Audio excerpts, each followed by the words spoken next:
At para sagutin ang mga pahayag ni Senador Rodante Marcoleta kaugnay sa West Philippine Sea, makakapanayam natin si retired Supreme Court Senior Associate Justice Antonio Carpio. Magandang umaga po at welcome sa Balitang Hali. Good morning.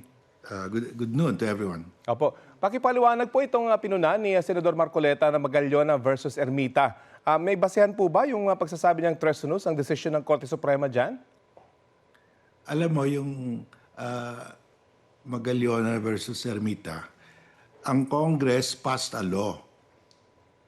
Both the House and the Senate overwhelmingly approved the law. The President signed it. And it was questioned before the Supreme Court. And the Supreme Court was unanimous. The law was constitutional because it conformed to the Constitution. So, ang sinasabi ng mga petitioners sa Magallona na ang territorial sea daw ng Pilipinas, lahat na tubig enclosed by the 1898 Treaty of Paris Lines, no? Yung international law at UNCLOS sinasabi hanggang 12 nautical miles lang ang territorial sea from your baseline. Hindi mo masakop yung high seas, hindi mo masakop yung exclusive economic zone as part of your territorial sea. Pumirma tayo. We are a party to the UN Convention of the Law of the Sea. At yung Constitution mismo natin nagsasabi na we adhere to the general principles of international law. General principles of international na yung territory nautical miles lang. So yung Constitution mismo natin nagsasabi na sumunod tayo sa international law, customary international law. That means 12 nautical miles lang. Ang gusto nila Marilyn Magallona, sakupin natin beyond the 12 nautical miles, sakupin natin yung exclusive economic zone at high seas. Labag yan. That's against customary international law. That's against UNCLOS. So, ang ginawa ng Kongreso, they passed Republic Act 9522, overwhelmingly approved by the House and by the Senate. Pinirma ng Presidente, kini-question ngayon sa Supreme Court. Unanimous ang Supreme Court na constitutional yon, yung Republic Act 9522.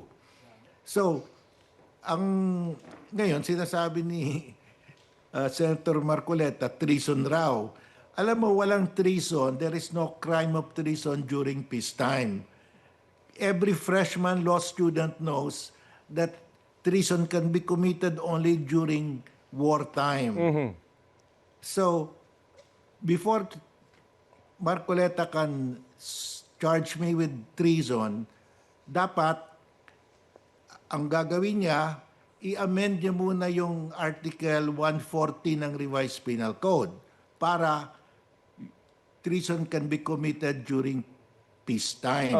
Justice, At saka baguhin niya rin yung Constitution na kasi sa Constitution, you cannot make a criminal law retroactive.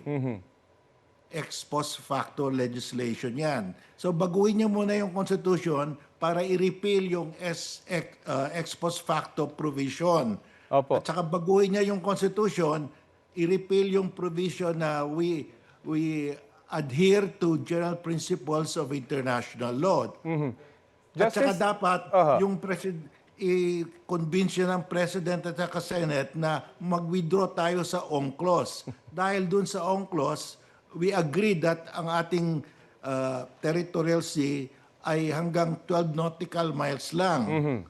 So dapat gawin niyo muna lahat ito bago niya ma-charge kami ng...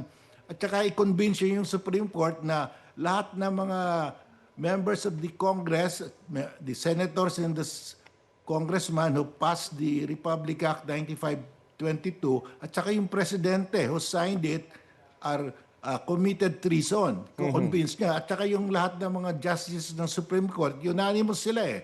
Unanimous kami noon. Opo, interesado ba kayo, these people Justice? committed treason. Gawin niya muna yun. Interesado po ba kay Justice na makipagdebate kay Senador Marcoleta tungkol Yes. dito at sa issue ng Yes. West Philippine Sea? Handa Yeah. raw po yung host ng Philippine Bar Association yung debating yan. Yes, I accept the terms of the Philippine Bar Association, no?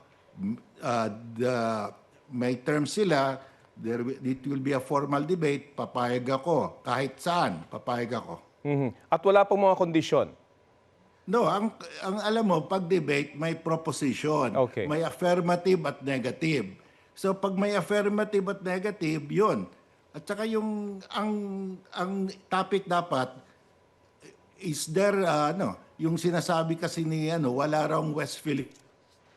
Topic is should be whether there is legally a West Philippine Sea. At saka sinasabi ni Marcoleta the Calayan Island Group are for islands are located outside our Nasa high EEZ. seas daw po, Mali raw oho. yun. So one of the subtopic will be whether the entire form part of Philippine territory even if some parts are outside our exclusive economic zone. Yung Justice, mga issue na ni-raise niya, yun dapat. Aha. Para matuto yung publiko. This is to educate everybody. Dahil hindi pwede yung isang senador, sinasabi niya, public, that walang West Philippine Sea. Legally, walang West Philippine Sea. That is just the imagination of some people. Okay, let's debate on that. Whether there is a legal definition of West Philippine Sea under Philippine law. Justice, para po kay dating Senador Francis Tolentino, mas gugulo daw yung issue kapag magdidebate kayo ni Senador Marcoleta, mas importante raw yung Hindi yan. pagdidialogan na lang sa China. Reaction niyo po riyan. Dahil nagsalita na si Marcoleta, we have to correct this, otherwise the people will be misinformed. We have to correct this.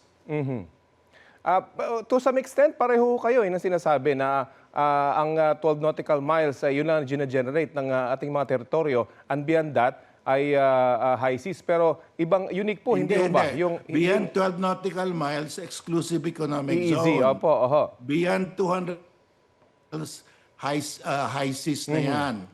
Pero unique po yung sitwasyon ng Pag-asa Island, hindi ho ba? Pwede ho nyo bang maipaliwanag yon? Yung, alam mo, there are two disputes in the South China Sea, the maritime dispute and the territorial dispute. Yung Opo. maritime dispute governed by UNCLOS. Territorial dispute principles of international law.